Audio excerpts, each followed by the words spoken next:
Meenakshi Das is a stuttering advocate and software engineer at Microsoft. She also lives here in Seattle, Washington. It just so happens that we are all in Seattle.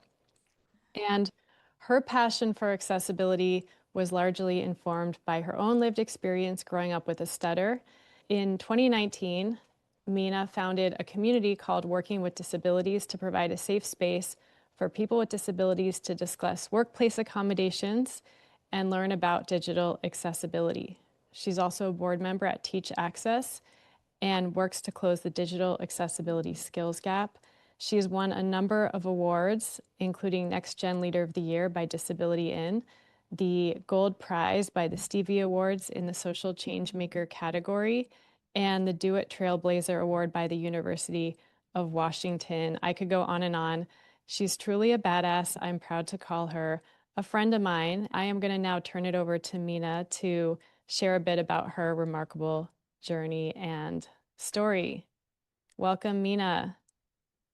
Hi, Marco. Hey, everyone. Thank you so much for having me today. Um, yeah, I'll start with the first slide. I just wanted to share something fun about myself. I really like to dance, especially styles from the country where I am from. Uh,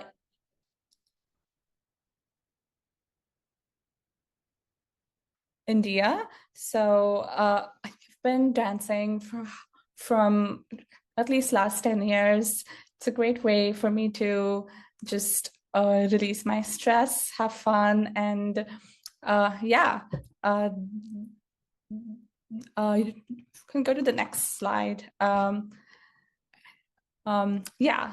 So, um, currently, I am a software engineer at Microsoft.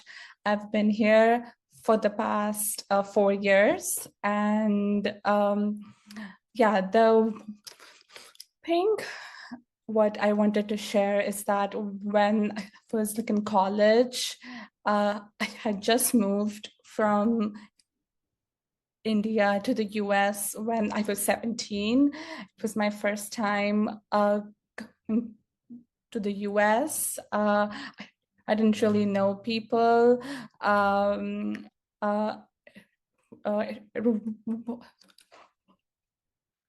It was a new language. To add to that, I had my stutter. It was not that easy, but coming to the States, I learned about what accommodations are, how I can ask for them, how, I guess just how that it's fine to ask for help. I think that made a huge difference in my life. Going back to my freshman year, I remember that I was trying to find a job on campus. And at that time, because I did not know about accommodations or anything else, I tried to hide my stutter throughout the interview, and that did not go that well. They had no clue why I was not trying to talk that much. And because I did not disclose, I didn't know how to tell them that I have a stutter, because I was scared that would hold against me. But slowly, with the help of my mentors, my advisor, I learned how to know what I need, and how to ask for help with those needs. So in the summer of 2020, I ended up getting a summer internship at Microsoft. One of the accommodations that I used is trying to type instead of speaking. So in that way, if I got too tired speaking the whole time, I could like type. So I still use those accommodations whenever we have meetings, and if I feel like I am having a very a tiring speech day, like I'll just type. So I'm still carrying those self advocacy lessons that I learned in college through work. Here on the screen, we have two pictures. There's one of me standing beside a poster of a documentary called I Stutter. So the reason why I have that picture up there is that just sort of shows how much I have grown as a person to accepting my own stutter. As I said before, I spent a lot of my teenager years trying to hide it, trying to just like deny the fact that I stutter, trying to find so many speech therapists to see if like they can just like magically like cure me. But now I can safely say that I'm at a place where I don't want to cure it. I do accept the way that I am, and I'm fine with it. And there is another picture on the right, which is a photo of me talking at the Disability In conference. That was back in 2017. No, sorry, it was back in 2019. I think, again, back in my teenager years, I would have never thought that would be doing these kind of speaking engagements. And it's like truly like magical once that I just started accepting myself the way I am. My confidence just like went up. So yeah, you can go to the next slide. And I did want to talk a little bit about some of the work that I do when I am not working at Microsoft. Margot mentioned at the beginning of the talk that I am a board member at Teach Access. I think we have Larry on the call too. He is the co-founder of Teach Access. He's awesome. And Teach Access is an amazing organization. We are working to teach students what accessibility skills are so that when they go to college, they know how to use these skills at work. We don't want to create experts in the field of accessibility, but we do believe that every person who goes to the job workforce, they should know what accessibility is and apply that to the work.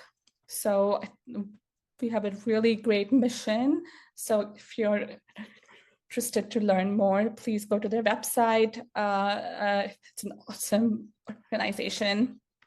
And I do want to share a bit about how I got into this accessibility like field. On the screen, we have a picture of a few students who are trying to learn to code on their laptops. This was back in 2016 or 2017. I was still in college, and one of the projects I did was developing tools to teach blind students to code. We worked with a lot of blind students who were my co-researchers as well. I learned so much from them. I think that's how I started to gain more interest in how we can make technology more accessible to people with disabilities. I think we can go to the next slide. This is going even more further. When I was a child, I think I really liked to work with computers, and as I grew older, one of the funny reasons that I chose computer science as my major is that it was one of the few majors that did not have a lot of speaking communication class requirements. So I was at that time, I didn't like speaking at all. So I just chose this major, and I just stuck with software ever since then. And it's so funny that so I grew more confident in my software engineering skills, grew more confident speaking as well. Now I am not shy to talk because I feel confident in my skills. So yeah, I just wanted to share that. And I just had a last slide, just 2 quotes by me that I wrote some time ago. I will read it out loud. As a person with a speech disability, I can think of so many innovative ways to get my job done. I have to make long phone calls. I will hunt down for direct telephone services, draft the best possible email to ensure response. I need to give a presentation. I will create attractive slides so users don't lose attention and practice for hours.